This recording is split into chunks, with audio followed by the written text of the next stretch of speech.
right to yesterday committee hearings on the COVID-19 cover-up. What was your take on that, Nicole Tsai? Well, good morning. Thank you so much for having me, and it's great you're back.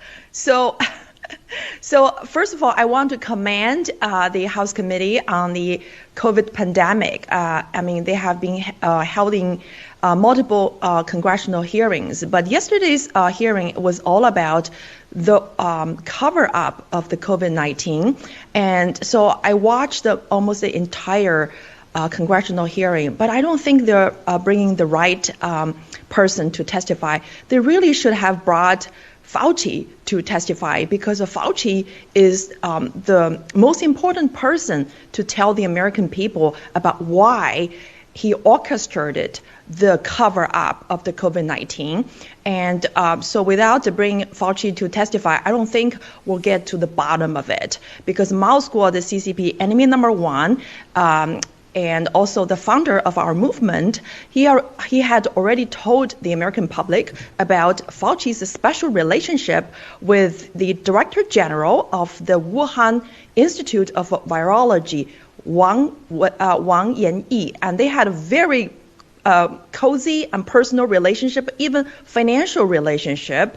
And we all know Fauci arranged the federal funding to fund the gain of function research at the Wuhan Institute of Virology. So it's really the America's NIH that has enabled the CCP's development of such a deadly bioweapon that has killed more than 1 million American people's lives. So we need to hold Fauci accountable.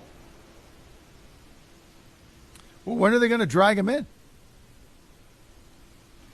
Well, I think that, if the Congress can start investigating the special personal relationship between Fauci and Wang Yanyi, you will get to the bottom of it.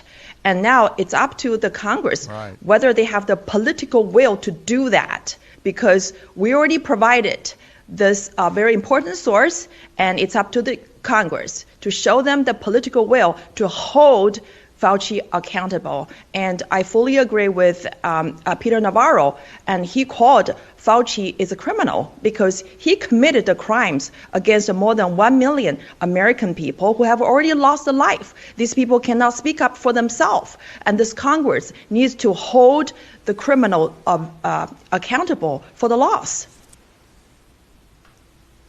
Nicole, you're absolutely spot on. I mean, I basically wish you were in charge up there and running this thing, because you figured it out and you know who to get and you know how to get him. So you've nailed it. I got a couple of clips here I'm going to run. Let's get to cut A. I trust that the investigation into the origins of the CCP virus conducted by the U.S. will definitely reveal the truth to the world. How did Anthony Fauci provide funding to the Wuhan Institute of Virology? Through whom was the gain-of-function transferred to the CCP? Why was the human-to-human transmission of the virus covered up? And why was the COVID vaccine mandate adopted? Did Fauci really take the COVID vaccines? If not, I think it's the biggest scam in the world. Remember, it's crucial to know whether Fauci and his family took the COVID vaccines or not. How much equity interests does Fauci have in Pfizer and Moderna? Moreover, did Fauci make deals with people like Bill Gates? Does Fauci know Wang Yanyi and her husband in person? Her husband Hongbing Shu is a key figure of CCP's Thousand Talents program. To put it in plain language, Wuhan Institute of Virology is a bioweapon lab. It's actually a division of the Biochemical Defense Force within the CCP's PLA, just like the so-called China Foreign Affairs University as well as the University of International Relations in Beijing, all of which are the training bases for CCP spies.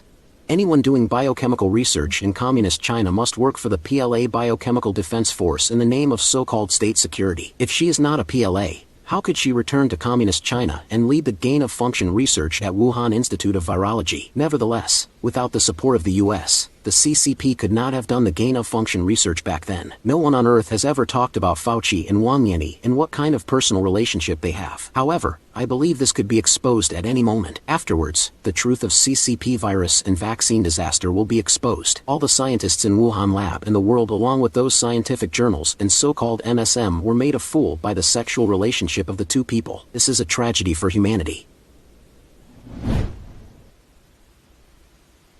So Congress should let Mao testify. So Congress should let Miles Guo name the name, let him testify,